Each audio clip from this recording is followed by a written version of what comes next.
사제 성소의 못자리 역할을 해온 동성학교 출신 사제들이 한자리에 모였습니다. 동성학교 출신인 김수환 추기경의 흉상 제막식도 열렸습니다.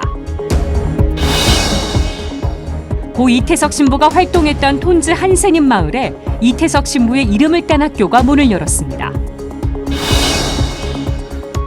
인권주일과 사회교리 주간을 맞아 공익과 사익의 균형을 모색하는 세미나가 열렸습니다. 법과 의료, 금융 분야에서 공익과 사익이 조화를 이룰 수 있는 다양한 방안이 제시됐습니다.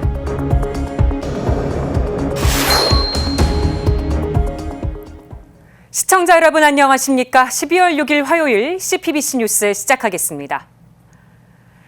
성소의 못자리 역할을 해온 동성중고등학교 출신 사제들이 한자리에 모였습니다.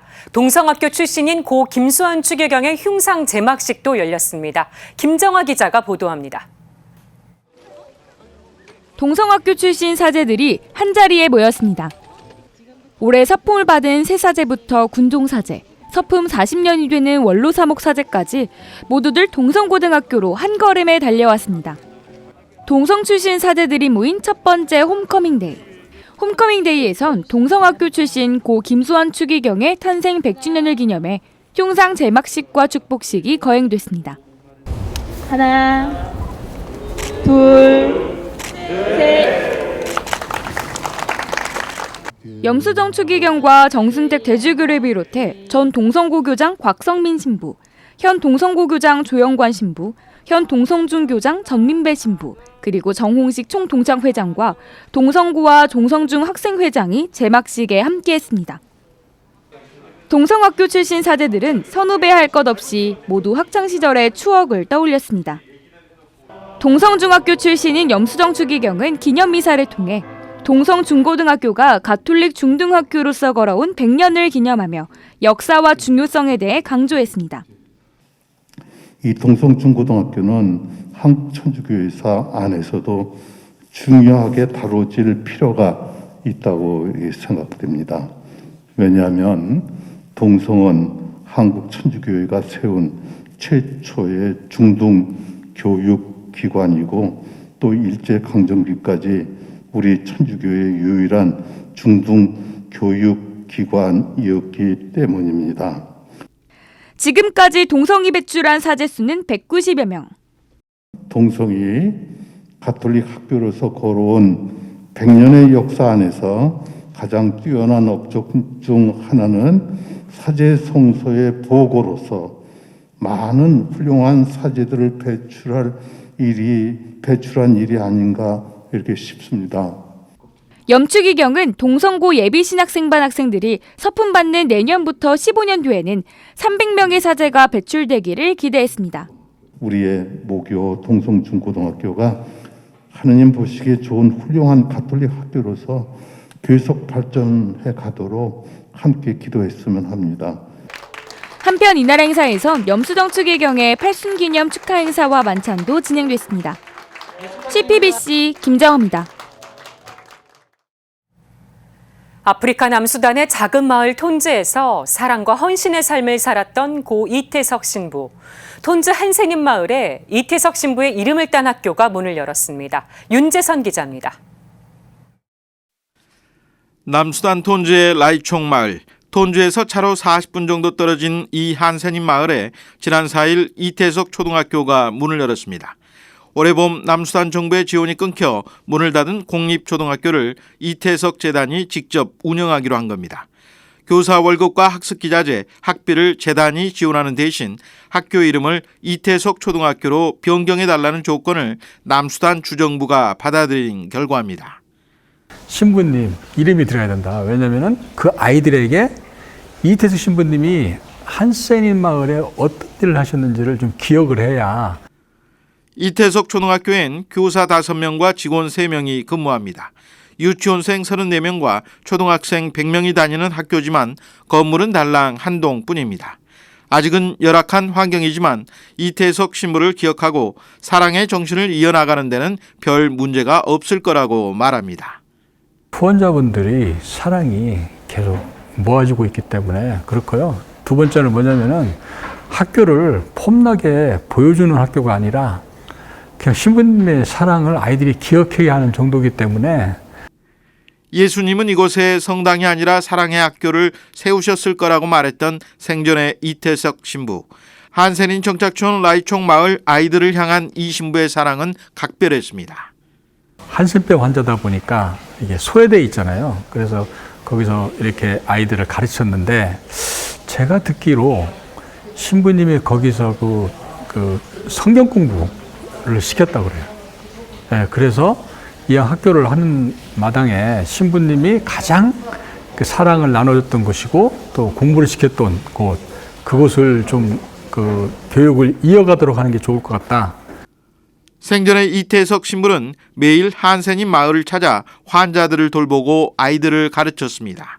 하지만 그가 떠난 뒤에는 의료와 식량 지원이 끊겼습니다. 이후 톤주와 한센인 마을을 다시 찾은 사람은 영화 울지마 톤주와 부활을 제작한 구수환 감독이었습니다. 이태석 재단은 지난 2020년 한센인 마을에 식량과 생필품을 지원했습니다. 지난해에는 이태석 신부의 제자인 의과 대학생을 마을에 보내 무료 진료를 시작했습니다. 톤주뿐 아니라 한센인 마을 주민들에게 이태석 학교는 희망 그 자체입니다.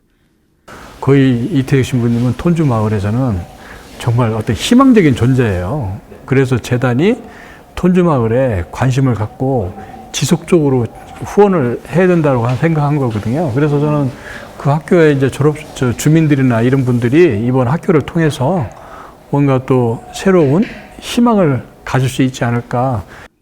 다음 달이면 이태석 신부가 선종한 지 어느덧 13년. 저 멀리 아프리카 남수단 작은 마을에서 피어올린 사랑과 헌신의 불씨는 기쁨과 희망의 빛이 되어 세상을 환히 비추고 있습니다.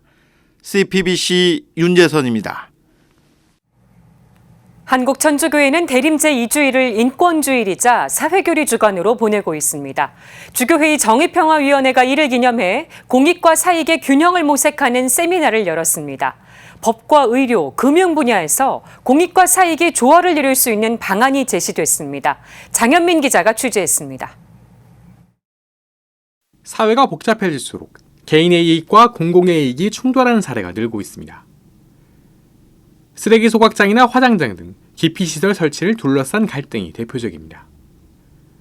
그렇다면 그리스도교인들은 공익과 사익이 충돌할 때 무엇을 기준으로 선택해야 할까?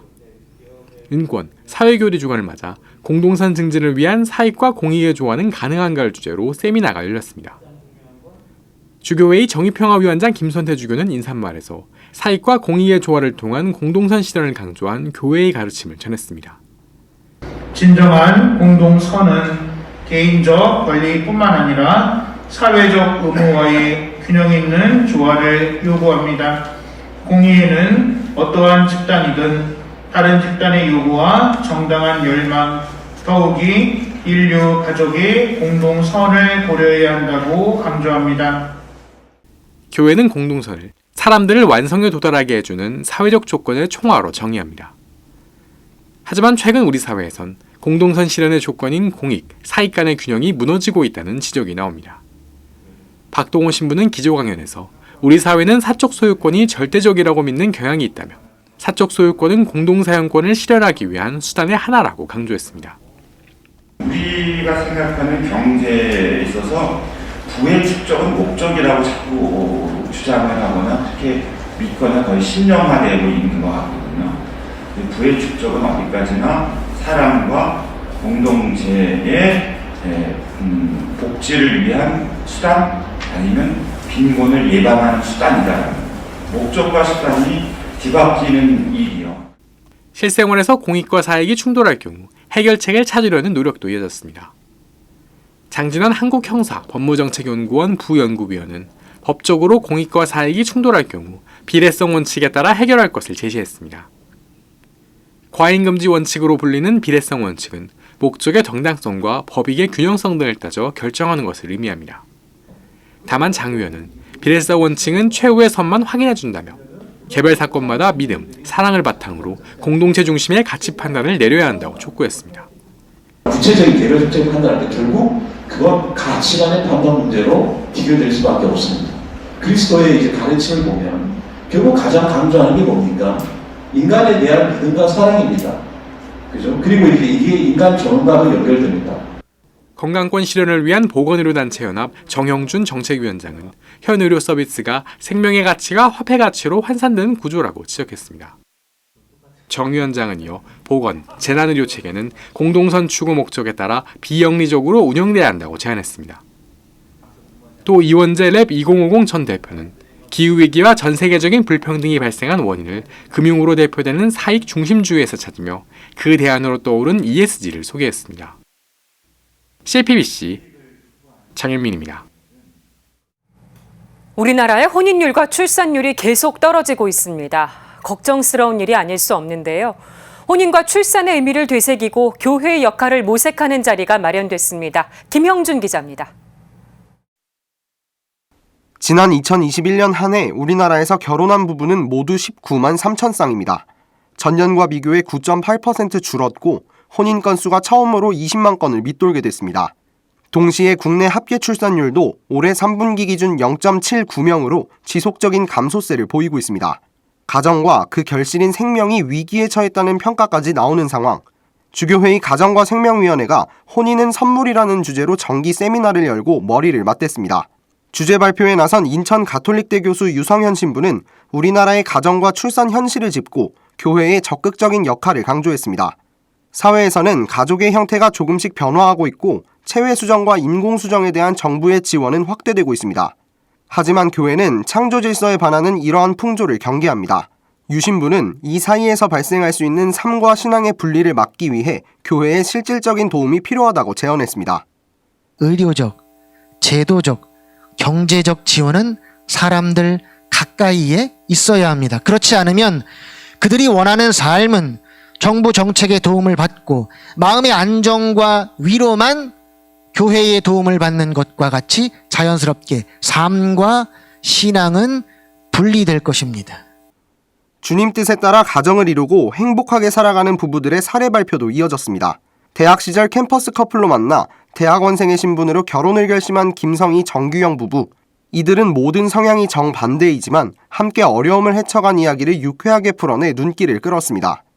주님께서 저희 가정 안에서 사랑으로 혼인성사의 축복을 완성해가고 계심을 믿으며 저희 부부는 또 열심히 싸우고 화해하고 사랑하며 살아갈 것 같습니다. 이어 한국애미협의회 부대표팀을 맡고 있는 정석 고유경 부부는 장애가 있는 자녀와 함께 행복한 가정을 꾸려간 이야기를 전했습니다. 정석 씨는 젊은이들에게 혼인 생활과 자녀 양육을 버겁게만 느끼지 말고 우선 한 걸음만 내딛어보라고 제안하기도 했습니다. 앞서 가정과 생명위원장 이성효 주교는 세미나가 혼인과 출산이 축복임을 다시금 선포해가는 계기가 되길 희망했습니다. 너희의 후손을 하늘의 별처럼 바닷가의 모래알처럼 많게 하리라 라는 그 하느님의 축복을 우리 교회 안에서 일반 사회와 마찬가지로 아무 말도 하지 않았습니다. 이 세미나가 새로운 시작을 알리는 작은 출발점이 되기를 바랍니다. CPBC 김영준입니다.